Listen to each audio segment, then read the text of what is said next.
Olá, estou aqui de volta para a gente dar continuidade ao nosso tema número 7 da trilha do primeiro ano, Mundo em Movimento. No primeiro vídeo eu deixei algumas coisas para vocês pensarem, refletirem, para que a gente pudesse voltar agora e a partir dessas provocações a gente poder se debruçar melhor sobre o nosso conteúdo. É importante a gente entender que quando a gente fala sobre os objetivos dessa aula, estão descritos aqui. Quando a gente fala aqui sobre ao final deste tema, esperamos que você consiga compreender, né? Que você consiga distinguir os conceitos históricos estruturantes de algumas crises humanitárias e contemporâneas, entender o que são essas crises humanitárias, né?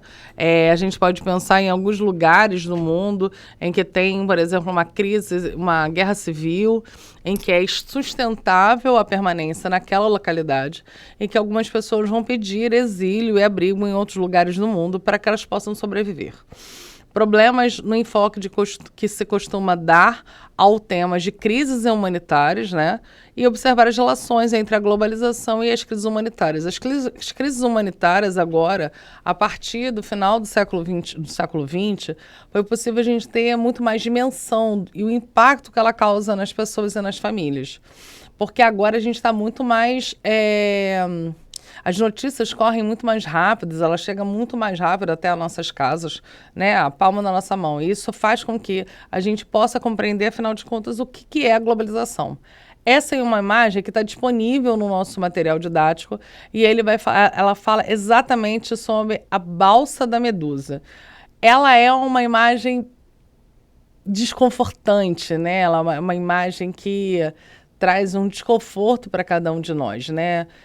Pessoas que estão morrendo, de condições precárias, a gente está vendo uma balsa, né, à deriva no meio do mar, as condições de vida, né, como é que as pessoas estão em cada uma desse local, né? A gente pode ver aqui, deixa eu só voltar ali, volta. Vocês sabem, né, de vez em quando o computador ele tem vontade própria. A gente está vendo aqui as ondas altas, né? A gente está vendo aqui, ó, a maneira com que essa pessoa está aqui largada, que essa daqui jogada, né? Outro tentando segurar. É uma situação realmente de calamidade. Agora, esse texto, né, referido exatamente à jangada da Medusa. Então vamos lá. Mesmo na imagem aterradora do bote salva-vidas, seres humanos individuais ainda podem ser reconhecidos como nos quadros de Jericó, a jangada da Medusa, onde 18 rostos, ações, destinos podem ser percebidos. As estatísticas contemporâneas referem-se aos famintos, aos desempregados ou aos refugiados. Exprimem tudo em milhões. São números que paralisam a imaginação. As organizações de assistência e os dirigentes de suas campanhas sabem bem disso. E é por esta razão que sempre mostram apenas uma criança, de olhos intensos e patéticos, para tornar a calamidade comensurável à nossa compaixão. Mas o terror do grande número não tem olhos. A empatia não suporta esta demanda excessiva e a razão toma consciência de sua própria impotência. Isso está ali, ó, Guerra Civil, né? Tradução de Marcos Monderal de Lacerda. Atualmente a gente vive uma crise humanitária. Esse é um bote, né, à deriva no meio do mar. E aí eu sempre gosto de pontuar que alguém se lançar assim, um grupo de pessoas se lançarem assim, ao meio do mar, né, buscando sair de um país, deixando tudo para trás, muitas vezes levando pequenos objetos pessoais, para poder buscar abrigo e estabelecer uma nova vida em outro lugar do mundo, só pode acontecer dada uma circunstância, né? A inviabilidade de você continuar naquele lugar. Isso é a única coisa que justifica alguém em alto mar se colocar numa situação assim, de tanta precariedade, sem nenhum tipo de proteção e com risco iminente de morte. Quando a gente vai falar sobre a Declaração Universal de Direitos Humanos, que foi um documento elaborado após a Segunda Guerra Mundial, documento esse elaborado por os países que são signatários da ONU, ou seja, países que assinaram o documento, a declaração ela é constituída de 30 artigos. dentre os seus 30 artigos, eu estou destacando neste contexto o artigo número 14, né? Toda pessoa sujeita à perseguição tem o direito de procurar e de beneficiar de asilo em outros países. Este direito não pode, porém, ser invocado no caso de processo realmente existente por crimes de direito comum, por atividades contrárias aos fins e aos princípios das Nações Unidas. Então, o que esse artigo da declaração está chamando a atenção para a gente? É que um grupo de pessoas elas podem pedir proteção e asilo político, né, asilo humanitário em outro lugar do mundo, caso as condições de vida no seu país de origem sejam desesperadoras e desesperançosas. Mas isso só pode se pedir caso no seu país de origem você não tenha cometido nenhum crime, né? O que a declaração ela não é uma maneira da gente fugir da legislação, mas ela é uma maneira de se constituir valores de dignidade humana. E aí a gente está vendo assim seres humanos, né? Principalmente crianças, que são destituídas dos seus lares, dos seus lugares de origem e que se lançam em busca de uma condição melhor de vida. A Declaração ainda dos Direitos Humanos, no seu artigo 15, vai dizer, né, todo indivíduo tem o direito a ter uma nacionalidade. Ninguém pode ser arbitrariamente privado de sua nacionalidade, nem o direito de mudar de nacionalidade. O que leva um grupo de pessoas, uma família, por exemplo, a sair do seu país de origem e ir para outro lugar? Exatamente condições muito precárias. A gente está vendo aqui que a gente está pensando assim, se você está navegando à beira da praia, como a gente morando aqui no Rio de Janeiro, poderia ser viável andar no barco não tão cheio desse jeito.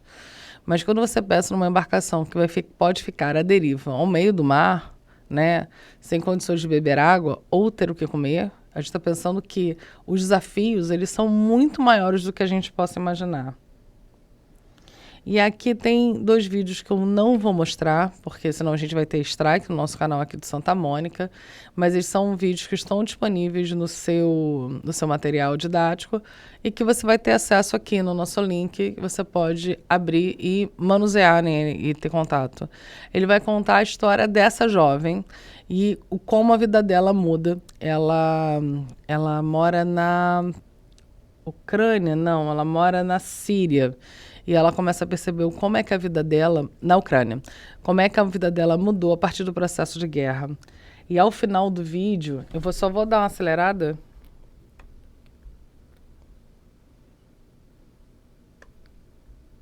O vídeo começa ela fazendo o aniversário dela e ela termina com a família dela festejando o aniversário dela. E a gente pode ver o quanto as feições ela está diferente, né? Como é que a vida dessa criança ela muda por causa dos impactos, né? Que as crises humanitárias, né? Que a necessidade que você tem de sair do seu país e ir para outro lugar acaba afetando as pessoas. Essa aqui é a trajetória de uma menina que ela é uma liderança local e ela vai mostrar como é que ela age, como é que ela fica no campo de refugiados, a importância que a gente pensa na escola, que é isso, né? Uma coisa é cada um de nós que não tem... eu não gosto de ir para a escola, né? Outra coisa é você ser privado do direito de escolher de ir para a escola, né? Uma coisa é você pensar na sua vida tranquilamente estabelecida, outra coisa é você pensar quando você é privado desse direito, né? De ir e vir e de continuar na sua nacionalidade. Talvez você possa pensar assim, mas eu gostaria de sair do Brasil e morar em outro lugar, na Europa ou na América do Norte, ou até mesmo em algum país da Oceania.